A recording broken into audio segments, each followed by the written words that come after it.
Christopher James back here with Taylor Reed Hey. in Branson, Missouri. And you've had a lot of luck with reality shows. That's kind of changed some things for you, technology, internet. I kind of want to talk about all that. So tell me about, so you went to, you moved from Vegas to Branson. Mm-hmm. You were here for a while, and then suddenly you're on America's Got Talent. Absolutely. How did that go down? How did they contact you? Yeah, they contacted me. They started contacting me every season. As soon as I hit town, believe it or not, shortly thereafter, I think the TV show came on. I think that's the one that Nathan Burton was on. Mm-hmm. They started contacting me, and it just didn't kind of work out until a few years later. I finally got to go to Tampa, Florida. Right. They had been, I think they go searching for entertainers in Branson, LA, Vegas. They've contacted me about it. So, absolutely. Yeah. Mm-hmm. I think they came one time to Branson and did a cattle call. Everything from the Duttons and beyond, everybody went to a big convention room, and I went there as well. So that's the first time they saw me. And then, anyway, it eventually evolved what I got to do at the TV show, and it was really an amazing experience. Mm-hmm. It really helped me. What was it like? Did they try to manage you? My experience, which I'll just touch on really quick, was they contacted me. They liked the look of things that I did, but then they approached me with ideas of different types of routines they wanted me to do, and it didn't fit my style, and so I backed out of it because it made me uncomfortable. But did they try to do that with you? Well, to be honest with you, I don't think they like me too well because I went to a meeting. It's a long, drawn-out story, actually. I actually originally did a TV show with them in Dallas, Texas. I think the year was 2008. I went to Dallas, Texas with a couple of illusions that they dictated. Mm-hmm. They're like, you can either do the head spin trick or the trick where the girl gets little. Yeah, that's you and I would know that's twister or compressed, but they don't know what it's called. Yeah. So they dictated what tricks I did, and I called my friend Nathan Burton in Vegas, and I said, what do you suggest? You're the master of this stuff. And he says, do as much as you can do, as fast as you can do it, and basically slam it down their throat because da-da-da-da-da. You know, they've seen all this stuff before, basically, you know. So I told them I will go ahead and do the compress, which is little bitty. You know, I call it little bitty. And they said, you can either go to Dallas, Texas, or you can go to Chicago. And I decided to go to Dallas because I'm a Texan, and that's my Texas routine. Right. In my show, I do a lot of variety, but that's a little Texas number. I'm not a huge fan of country music, but it's my little redneck bit. And I went to Texas and did that, and I went ahead and threw another illusion in the mix called the Bits and Pieces. So I did Bang and Bang like Nathan, and this is back when Pyrrhus was in it, Sharon Osbourne, and Howie. Okay. Long story short, I didn't make airtime. I wasted a lot of time, energy, money in rehearsing, etc. Right. So years later, when they kept approaching me to be on the show again, I'm like, I kind of had a bad taste because I'm like, I didn't even make airtime. And I said, so here's the deal. They said you're already gonna be on the show, guaranteed. Meet us in St. Louis for a meeting. I said, I'm not coming to impress you. They said, no, you're on. Yeah. You don't have to impress us. Just come meet with us. I said, okay. So I went to St. Louis. I don't know how much of this I should tell, but basically when I went to St. Louis, I basically told them, if you want me on the show, I'm doing the appearing motorcycle. Otherwise, lose my number. Yeah, right. Yeah. And they said, well, we think you should do that later because that's pretty cool. Mm-hmm. I said, there are no guarantees in this life. Yeah, right. I'm doing it the first time or I'm not doing it at all. So I kind of they said, you're giving us an ultimatum. I said, kind of. Yeah. I said, if you want me on motorcycle, if you don't, no worries. I'm going back to Branson. Yeah, that's exactly what I did. I just told them. Mm-hmm. And actually, I got to do the motorcycle, which is my original effect. And honestly, I think all artists do that show. They're kind of using the show. The show's kind of using them. Right. It's like I was doing it for the exposure, obviously.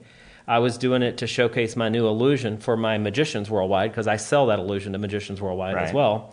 So I figured if I get a TV commercial out of this for Magicians, it's already a win. Mm-hmm. Now, if I also do good, like a thumbs up from all judges, then it's going to be good for Branson, which it actually was.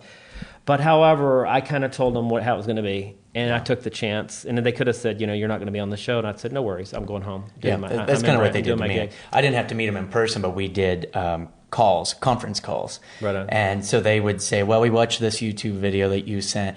Will you watch these ones, and can you do this guy's act? Yeah. And I didn't want anything to do with that. And they said, well, we like this illusion that this guy has, but we don't like his look or his personality. Can you do this? Right on. And it just made me uncomfortable. So eventually I did what you did, where they said, well, you need to let us know what's going on. And I said, well, I don't need this. And they said, but think of the exposure. And I said, I have a job. Like, I don't. There you go.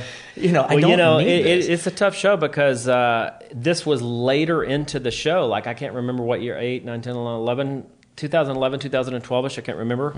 A few years after 2008, which I did Dallas, Texas, with no airtime. Right. They had improved the situation, but they've also seen everything. Yeah. And nothing impresses them. They're jaded now. And so they're like, hey, Taylor, we've seen trains, planes, and automobiles appear on this show. What makes us or you think that a motorcycle is going to be impressive? And then I said, well, a buddy of mine was on the show about a year ago as a special guest star. I don't know if you remember David Copperfield.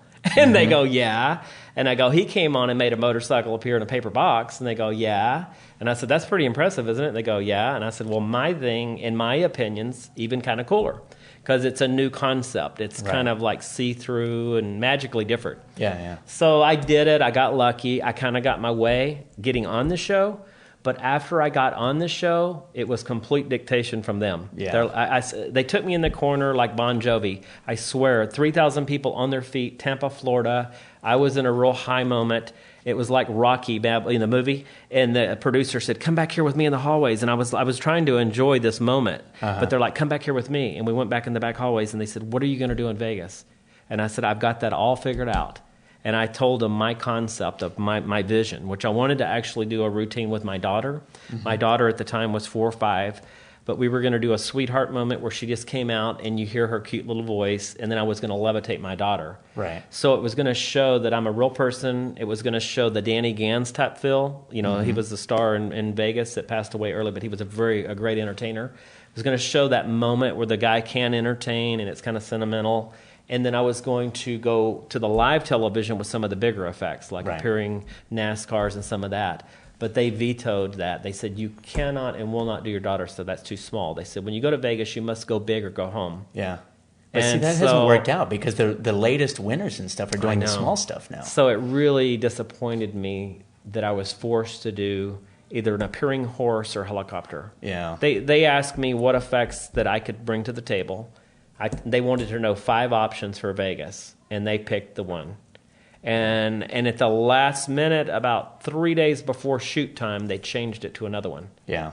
It puts you under an extreme amount of pressure. I know. People think it's a talent competition. It is not a talent competition. It's a television show. It's a television show where they get basically unpaid entertainers. It's a very and cheap also, as you show. know, as an artist, I think a guy like me, even though the real world would think that we want to go to the end, as an artist, you're better off just doing a little bit and going home. That's what all my friends say. Don't make it to the top 10. Because then they don't own you. Right. But if you get to the very end, they actually own your career, a percentage of your income, etc. Yeah, for a very, very long time. As they say, we got the T-shirt to prove it, right? Yeah. That we did it. We've got all the video footage that we play live in Branson on the screens, and Howard Stern and all that stuff. The reactions, Sharon Osbourne. One last thing, I had a gig here in town where an old producer guy says, "I don't even know if who are you?" And I said, "I'm Taylor Reid." And he goes, "Well, what makes you think we think you're even big?" And he was being kind of smart with me, and I'm like, I don't know, watch this. And I pushed play on YouTube, and it was my appearing motorcycle routine. And Sharon Osbourne goes, "It was big, it was special, it was fantastic," or whatever. And then when it was over, I turned and said, "Is that big enough for you?" And he says, "All right, you got the job." And he shook my hand. Yeah, right. One of those old grabby guys. I know. I had a guy last night at the show that was a producer for Mark Wilson. Yeah. His old Magic Circus, nice. Or whatever it was called.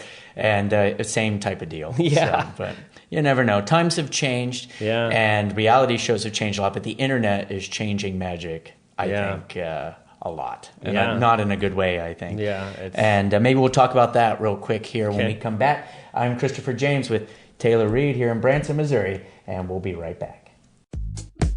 Thank you for supporting All Things Branson. Be sure to subscribe and stay in touch on Facebook and Twitter. Check back at allthingsbranson.com for the latest news about Branson, Missouri.